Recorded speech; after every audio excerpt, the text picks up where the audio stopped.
Turmus Ayya is not the type of town people imagine when they think of the Israeli-occupied West Bank.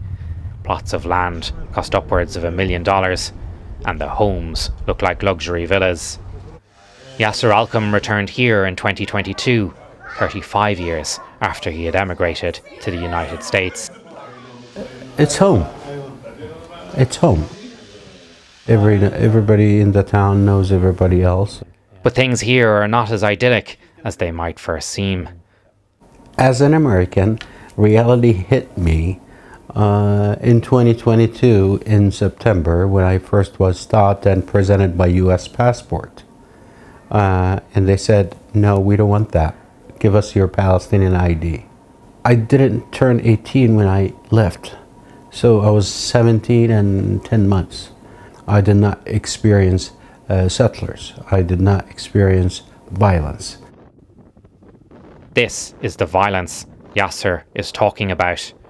In June and July, Israeli settlers attacked the homes of Palestinians close to an illegal settlement that looms over the town.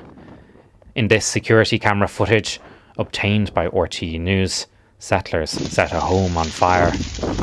Many of them are religious Zionists who choose to live here because of the area's biblical significance, and many of them have contempt for the Palestinians. The settlement is illegal because there should be no Israeli settlements in the West Bank. It's Palestinian territory.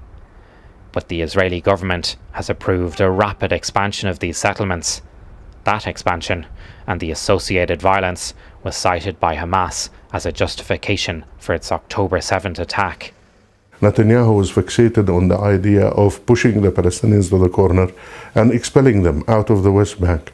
So whilst the war was taking place in Gaza, the eye of Netanyahu and his interlocutors was on the West Bank. More confiscation of property, more expansion of settlements, turning the Palestinian territory in the West Bank into a Swiss cheese-like kind of territory where we get the holes and Netanyahu gets the cheese. Yasser owns farmland on the edge of the town, but it's close to the settlement. We are on our way to a spot below the hills. All he can do now is point at his land in the far distance. We pass burnt-out cars from the attack, homes abandoned. This is one of the leftover cars that was burned back in June 2023. I forgot what it's called. We arrive a few minutes later. All the way on the top. Yeah. This is the Shiloh settlement. But before we know it, a white Jeep is hurtling towards us. So they come and, the guard of the settlement spotted us pointing, and he's brought Israeli soldiers with him. And are these people here? The standoff is confrontational until they realise we are journalists. I have land over there. Can we go film it? But they do make us wait.